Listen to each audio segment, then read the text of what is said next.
Hey y'all, it's Kelly Clarkson here to talk Wayfair. No matter your space, style, or budget, shop Wayfair.com to make your home way more you. Wayfair, every style, every home. Welcome, welcome, welcome to Keeping It Real on Purpose. I am your host, Edna White, and you are in the place where things happen for real, okay? We keep it real on purpose. We tell you the things that you need to hear and talk about that you normally would not ask.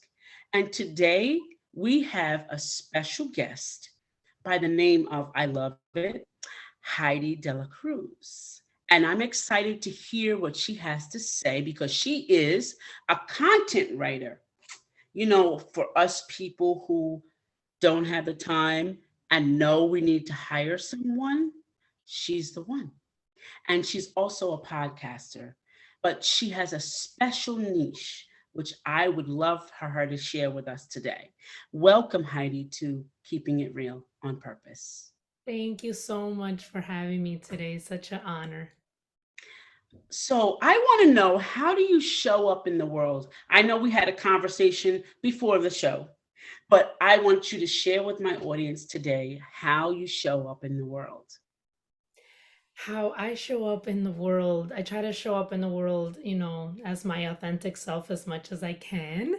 Sometimes you get shy and Yes. hide away, but just try to be myself as always. Um, Thinking back, I had a recent guest speaking opportunity a few Mhm. weeks ago. It was my first in-person one. Okay. And I was feeling nervous and everything. And I just remember my husband always tells me, just be yourself, Yeah. just be yourself. And that's exactly what I did, try to make people laugh by being myself, and it went well. So I show up, as being myself, my authentic self. I'm a very caring and compassionate person. So also try to Mhm. help people, so like how you mentioned, a content writer. So try to help and bring my gifts to help others in the world. Yeah. Good. Not only are you a content writer, but you're a special content writer. Tell us what content you provide, and is it part of immigration? Is it? Tell us about that. I love that part about what you do. Yes. So my podcast is called The American Dream in the Eyes of Immigrants. And it's a very special podcast and niche because I am a daughter of immigrants. My parents came from the Dominican Republic in the 1990s. And I realized, living it firsthand, just seeing the struggles that they went through trying to navigate this country, and even, my husband, he's also an immigrant from the Dominican Republic. So just seeing like him and his family as well struggle in the United States, I wanted to share those stories, bring those Right. stories to light. And so I sit down with immigrants. I ask them, their journey of coming to the United States, because a lot of things that you hear growing up is this expectation that people have the United States, that there's money flowing and Yeah. the road is golden and things like Oh that. But it's Lord. like, yeah, but then when they come, it's like you gotta work hard. Like, yes, this is the country of opportunities and things, but you gotta work hard to get to what you want. And so, a lot of them, they see their parents or them themselves have to work three jobs, to make ends meet and try to navigate this country and system without knowing the language, trying to Sure. keep their own culture, trying to keep their own customs and tradition. So I sit down and talk to them about that. I talk to them about adapting to a new country, what struggles and things they went through, and then also what culture shocks, they experience. Yeah. Because it's different here, Oh, and the sure. great thing, yeah, the great thing about this country is just like the diversity, it's like Yeah. seeing different people from other countries and learning about them. So I ask them about their cultural shocks, and it's very funny, like the experience. But one of them, some of them are, sad. Like their first cultural shock is like, the whole language barrier and kind of like, Right. racist thing, like someone trying not to understand their English, because Right. of the accent. So but yeah, so the reason why I started this podcast is, as a being a daughter of immigrants, it's a subject very, very close to home in my heart, but also because I want to try to change the narrative of immigration to Yeah. bring it more of a compassionate and empathetic way. And the best way to do that is by listening to these stories, listening to the struggles, listening to what they went through, and just try to empathize and have compassion with them. And the best way is just listening to them and understanding these are humans. They have Sure. emotions, they have feelings. They made the tough decision of leaving their home country to come to a new one to try to get a better life for themselves. A lot of Right. times it's for their kids. Some of the guests came when they were kids, so like they didn't have a choice. It's like your Yeah. parents is like, okay, we're moving to a new country, and it's like, you just have to deal with it. So yeah, so that is some of the content that I bring with the immigration. And then with the writing, I try to provide. I write poetry. I write spiritual encouragement, faith-based Mhm. encouraging posts, Mhm. to just bring hope and things like that. So, like write about grief. I write about just like I like to share life lessons too that like God has brought me through and things like that, and try to share what I learned just to try to, provide encouragement to others. So yeah. So I imagine that experiencing grief in another country, losing someone, is a big undertaking. Can you share like one of your clients who have experienced grief and they're in a new country and say close family member has passed away? How does that process and how does that look for us as Americans to understand? So actually, I can share my own personal story when my grandfather passed in 2020. And it was not COVID related. It was just, Jesus called him home. And it was such a process because he had everything set up in the Dominican Republic, like, his Right. where he wanted to be buried, everything, the Mm. service, everything. So it was just such a long process to get the paperwork together, get his passport, the plane ticket, finding a funeral home that will, transport him and everything. So we ended up having to have two services. We had to have a service here in the United States and then take, the body to the Dominican Republic and then have another service out there. So Mhm. it's very different for us because here someone passed away here and it's just like, okay, we do the arrangements here, we have the service, and everything, and then you're done. But for us it was like having to go through that process twice, you know Twice, yeah. yeah, and then and it's just a long process because of the whole paperwork. So here, let's say for example, someone passes and like we'll do the funeral and the service within like a week or two, right? For us, Mhm. it was a month. We were dealing with this for over a month, trying to get everything together, trying to get my grandfather to the Dominican Republic. So it was very, very hard. And the same thing happened when my mother-in-law passed away last year in 2021. Same thing. She had all of her arrangements in the Dominican Republic because she wanted to be buried next to her father. So Right. my husband and his siblings granting her wishes, it was the same thing. The paperwork, and then for them, they had to go to Chicago because my mother-in-law passed away in Wow. Michigan. So they had to go to Chicago to get some paperwork from the consulate of the Dominican Republic in Chicago. So it was just another old deal, just trying to get everything together. And then her Mhm. process again was like a little over a month as well, just to do two services, transfer her to the Dominican Republic, do the service there, the burial. It was, yeah. So it's a lot. Yeah, it sounds like a dual grief process. So Yes. the first service is you're grieving, you're grieving, you're grieving, and you're processing it. And then you get to a state of, okay, I'm processing it. I miss her or miss him. And then all of a sudden, now paperwork comes, it starts again. It's Mm-hmm. like, oh my God, like now I got to do this all over again. Up. And it's almost be able to muster more strength to grieve again in the origin of the culture.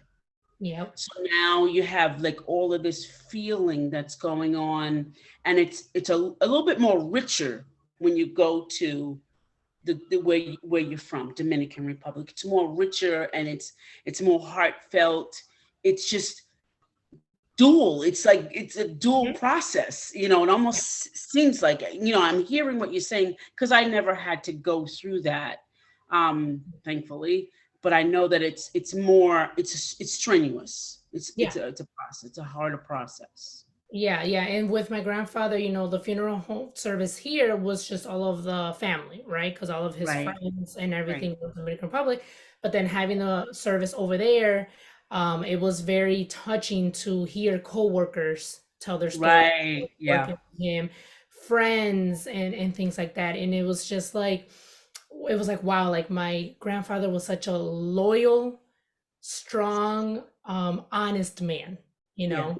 And it was just nice, Learning things about them. yeah, Learning it's things again, that you and it's didn't know. different being in the country, with Yeah. people who worked with him and been with him like, years prior. So yeah, Yeah. it's definitely completely different. Very In touching. here. Very Yeah. touching.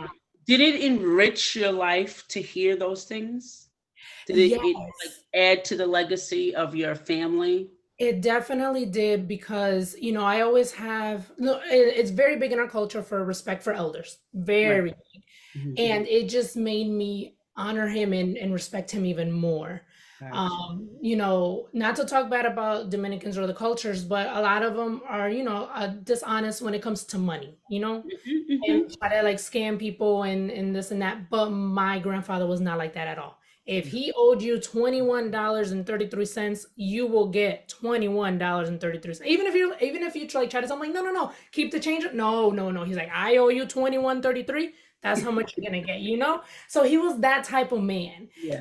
And so yeah, so hearing that and those stories, it's just like, wow, like it made me obviously like, respect him more, honor him more. And it was just like proud to be, his granddaughter. And did that embed more of honesty into you? Yes, it definitely did. I've always, integrity and honesty, is just very big. And I am really, really big on keeping my word. A lot of people say they're going to do something, and sometimes, life happens or a slip up, but I am very intentional if I say I'm going to do something Me to too. do it. Yeah. And if I can't do it, I I'll will let you know. call you and say Yes. I can't do it, Yeah. and this is what happened, and make sure that we're good on terms. So I Yeah. will say that, yeah, integrity is important, and I think that's what's missing in a lot of what we experience here in America. Integrity is just like not the thing, and that's why I enjoy cultures. I enjoy, I found out my roots. I did a DNA thing, and I found out my roots. I found out my father came here when he was 2 on the boat, so I was really excited about that, and found out that my grandmother was from Haiti and my grandfather was from Sierra Leone. And I was like, oh my gosh, like this is like, it gives you more of a grounding, like Yeah. more of a grounding where you are in life, because you gotta know where you're from in order where you know where you're going. Amen. And Yep. it gives you a little bit more confidence. Tell us about your content writing as far as who you service. I service small business owners. Try to write, blog posts for them. I recently heard that blogging is dead, and I just want to say, no, it's not, because Yeah. people are always going to Google. I mean, for example, when I Blogging's wanted to not start a dead. podcast, I Googled how to start a podcast. And Yeah. what came up? Articles. Who writes those articles? Me, Bloggers. writers, people like me, right? So Yeah. blogging is not dead. So here's where I come in for a small business owner. You focus on your business, on running, your whatever you focus on running your business. I will focus on writing the content for you to Ooh. bring traffic into your website, which can then bring you sales, clients, things like that. So that is who I service with my writing. So small business, no matter what type of small business it is, you get with them and say, what do you want? What do you need? And provide the consistency that they need. When I hired my VA, I know that I needed to have you to cover all my social media. and I focus on the bigger things. And Mhm. I'm going to say this, audience, it's important to invest in your business. Yes. This is whom you need to, Heidi is the one you need to invest in.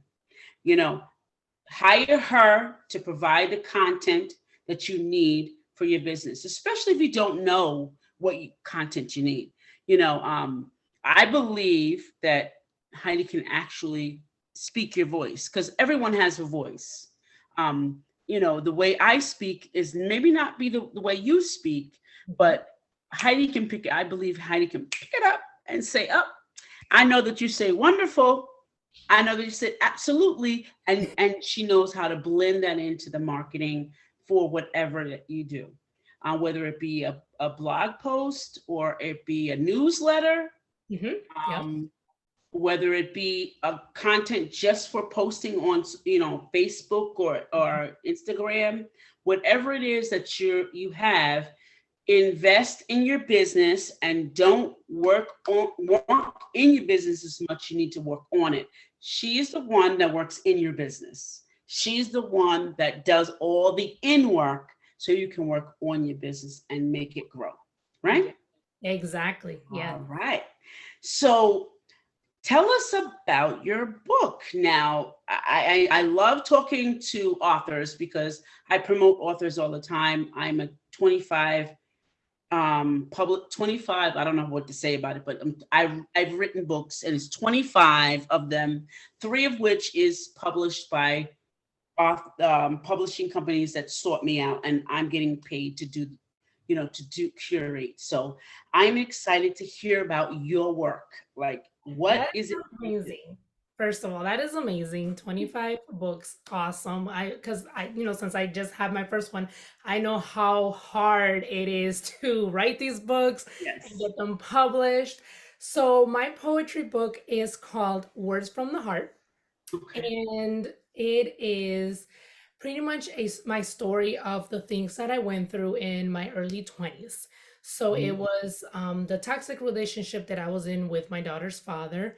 Okay. It is about also the things I went through with my mom, as she was bipolar, and we didn't know that she was bipolar Right. until about a year and a half before she passed. Oh, So wow. yeah, so once she got diagnosed with the bipolar disorder, it was like, okay, everything clicked because I have a bachelor's degree in psychology. So it was like Mhm. I studied a little bit of the bipolar.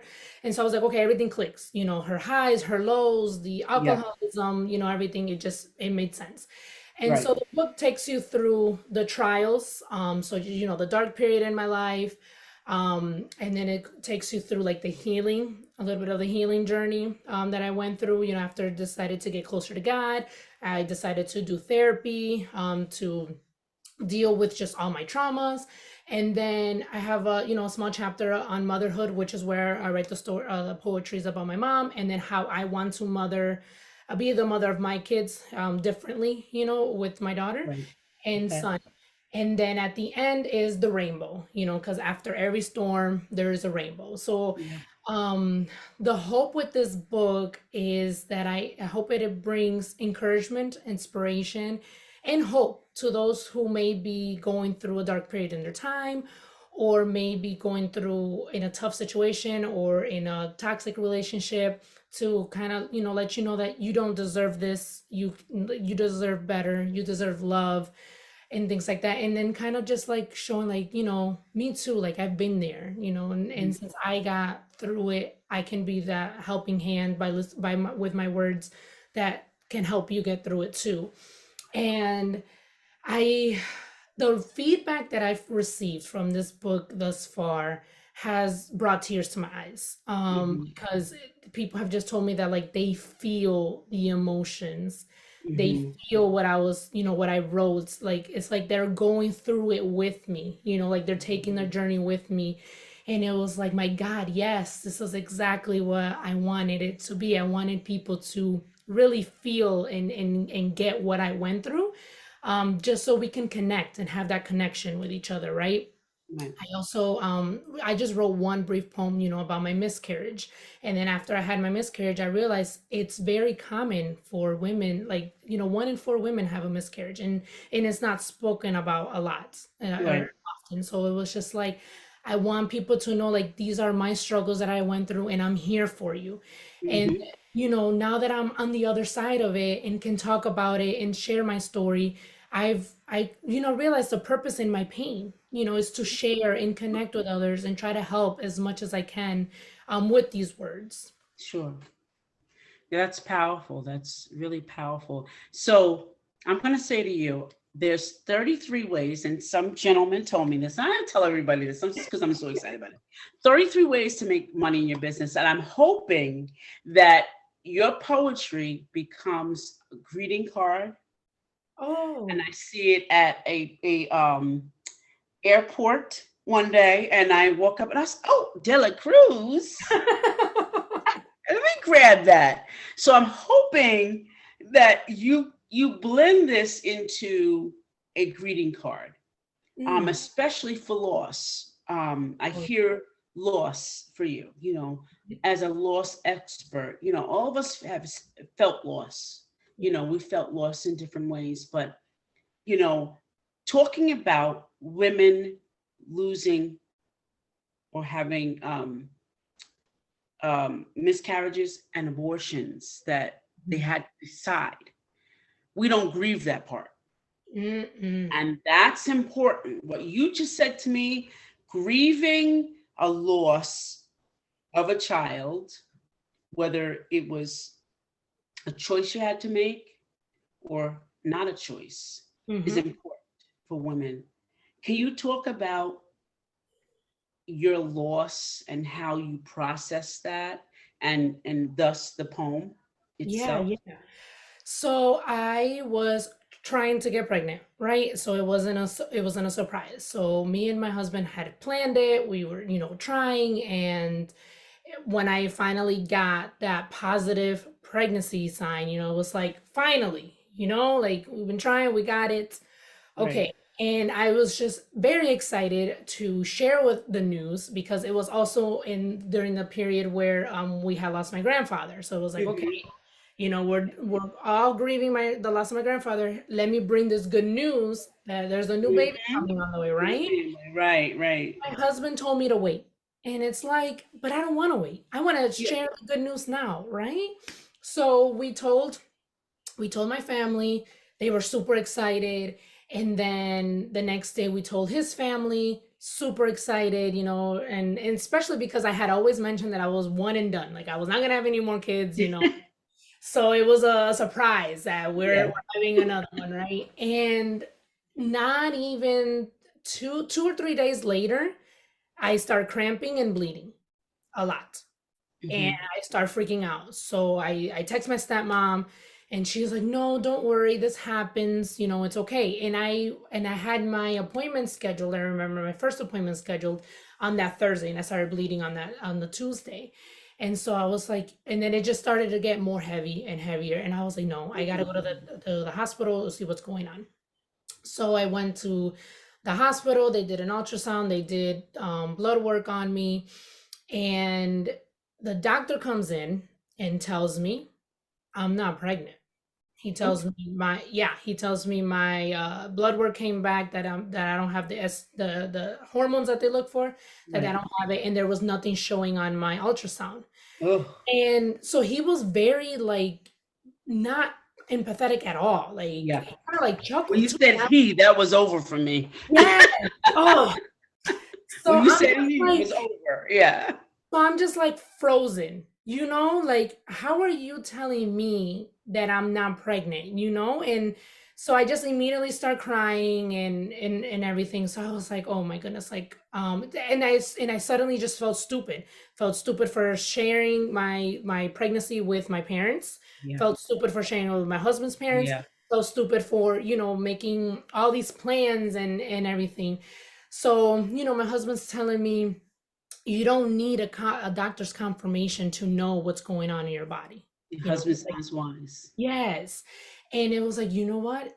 That is true. I know my body. I know what is going on. Mm-hmm. I don't need anyone else to tell me. That's So right. come to find out, what I experience is called a chemical pregnancy. So it Okay. happens very, very early. So it's like it didn't get attached to my uterus, and then my Yeah. uterus like it, Flushed it rejected out, it kind and of. pushed it out right away.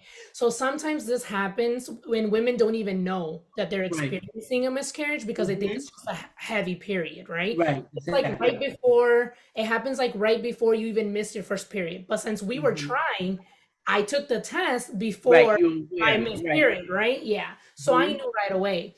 So I experienced that, the chemical pregnancy, but regardless, it's a loss, you know? And Absolutely. I wrote a poem about that too. It's like when I shared my story, that's how I started to share. It's like a loss is a loss no matter what. Like don't compare your losses, whether Nope. it happened at 13 weeks or happened at 6 weeks, it doesn't matter. A loss is still a loss. And when you are trying to get pregnant, you're making plans for this baby before it even comes. You know, you're thinking of announcements, you're thinking of the baby shower, you're thinking of the nursery, you're thinking of all these things. And it's like once you experience this loss, Yeah. it's like all those dreams are just completely shattered. And that's exactly how I felt. It's like I had all these ideas and things that I wanted for this baby, and it didn't happen. You felt like a liar. You almost felt like a Yes. liar. Yes, and I had such shame too, like, Yeah. and Mm-hmm. I remember going back to work, and it was virtually, but still like working. And when I told my team lead at the time what was going on, she was like, Heidi, you need to take time off. Yeah. It was like, I know the pain you are in. You need to take time off. And I was like, just her saying that, I was like, okay, so she's experienced it too, obviously. And then Mm-hmm. come to find out, my supervisor said the same thing. She was like, Heidi, I know this pain. You need to take time off. Like they both told me, like, take time off, take as much time Right. as you need. Like this is great. You need to grieve. And Yeah. that's something that people don't talk about, is like when you are going through Exactly. this miscarriage, is like you need to grieve that loss. And it's very emotional, it's very heartbreaking. I was up and down. It was just, yeah, it was a lot. So they both told me, take time off. And then I was like, wow, like they both have been through this. And then as I started speaking about it, there was a lot of women who told me too, I experienced this Mm-hmm. too. Or thank you for your bravery and sharing your story. I haven't been able to share my story, but reading yours and listening to yours has helped me with my loss. So Right.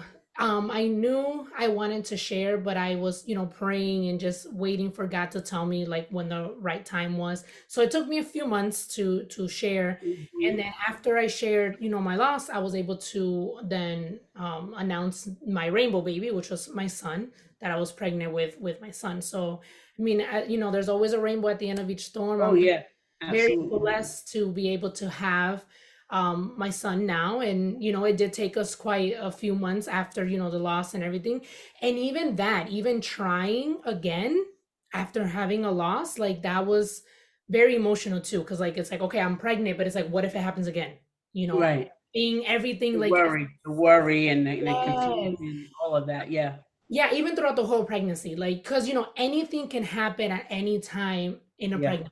I've met women who have lost at 20 weeks or 26 weeks, so it can happen at any time. So I, even after the loss, being pregnant, it was still worrisome. And I wrote about that too, to share my experiences. Like, yes, I'm very grateful, but I'm also scared. I'm also scared that this Right. baby's not gonna make it to term. But thank God he's here. He is healthy, and but it's just now a part of my story. No Great one addition. can take it Yeah. away from Great me. addition to the family. Yes, great addition to the family. After we had those two hard losses with my grandfather and my mother-in-law, and but yes, it's my story, it's part of me, and now I can share it to help others. That's great. So you audience know that this is a great content right now. What she just said is so powerful that you gotta hire her. You just gotta hire her. Hire her. There's nothing, there's no consideration, no thought. This is the one. Okay. So if you need content, you know that she's gonna put her heart into it because, well, I will say that part of her title is heart. You're putting it into it. So everything that she's doing and saying right now is so important you want somebody who's authentic. You want somebody who's feeling and compassionate and empathetic, So if you want a greeting card created, there you go, right there. Someone special, there you go, right there. Heidy Del La Cruz. Okay. So Heidy, this has been a great conversation. How does my audience find you? Yes, they can find me on Instagram is where I mostly hang out at. My handle is Instagram. Another Instagrammer. Okay. Yeah, I have a love-hate relationship with Instagram, but I just can't get away from it for some Okay. like they have me hooked. So I'm at Instagram with my name, Heidy, Heidy, Yes. period, DELACRUZ 13. Yes. So Heidy.delacruz 13. Okay. And do you have a website that we can kind of find your book, your poetry book? Well, I have it linked on my Instagram, but my book Perfect. has been picked up by Barnes and Noble online. All And right. yeah, it has Yeah, been now Barnes and Noble, go there, pick yeah. it up. Okay. Yep. And then also Target online has it. Oh, nice. Wonderful. So we know that we can get this book in 2 places, maybe more places. All you have to do is go ask. If you don't want to pay for it, go to the library, look her up, and say, I want this book, and they'll buy it for you. Okay?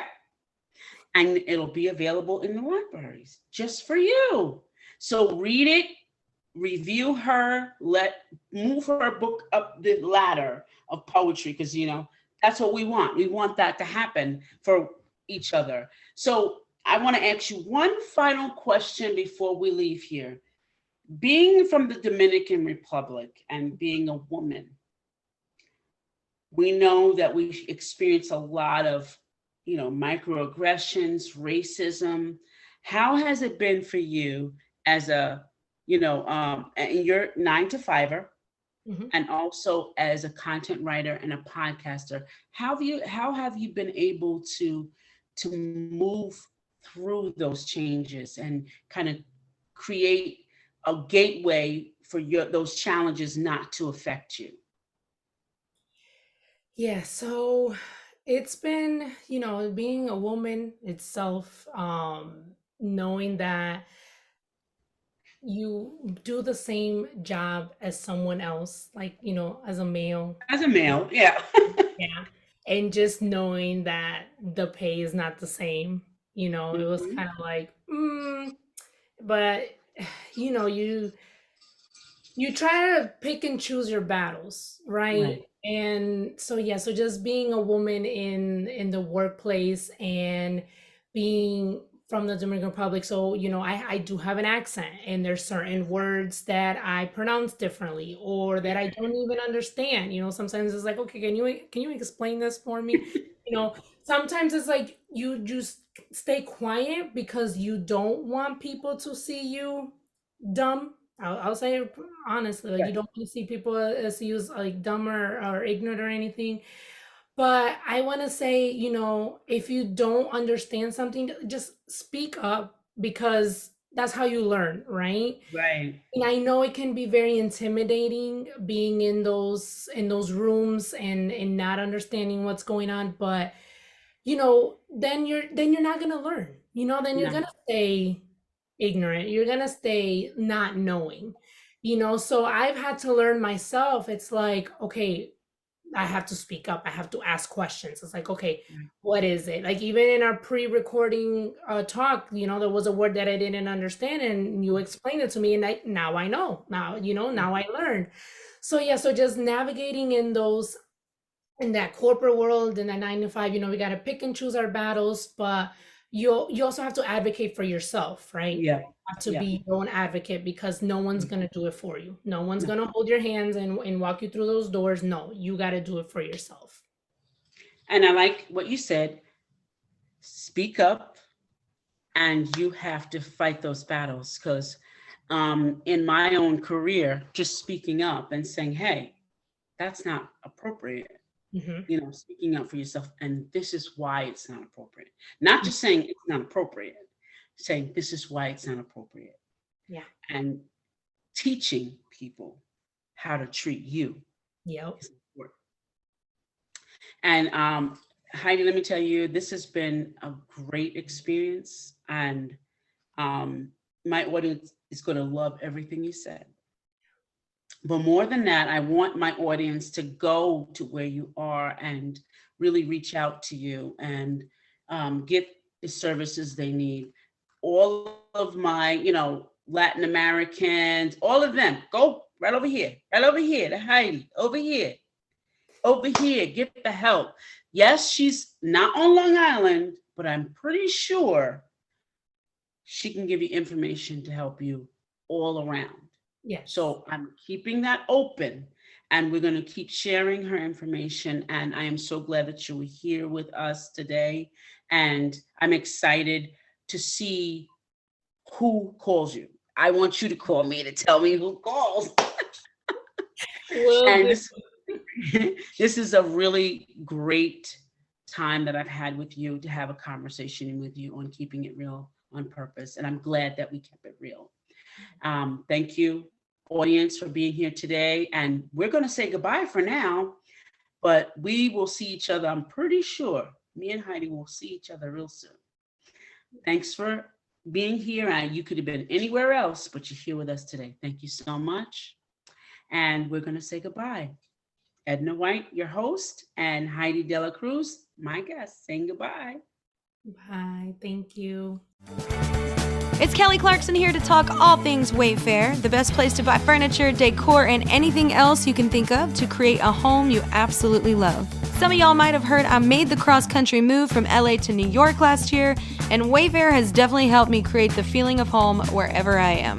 I love a cozy couch and a comfy living room that feels like our little sanctuary for our family. And I love vases, I love candles, I love anything that kind of makes you feel at home and peaceful. Anyway, something about me is I love options when it comes to making my home more me. I know when I shop with Wayfair, I find options for every style, whether I'm feeling boho or farmhouse, modern, traditional, French country. I can find exactly what I need for my home and more. Everyone loves a good deal. I mean, who does not want free and fast and easy delivery? Come on. No matter your space, style, or budget, shop Wayfair.com to make your home way more you. Wayfair, every style, every home.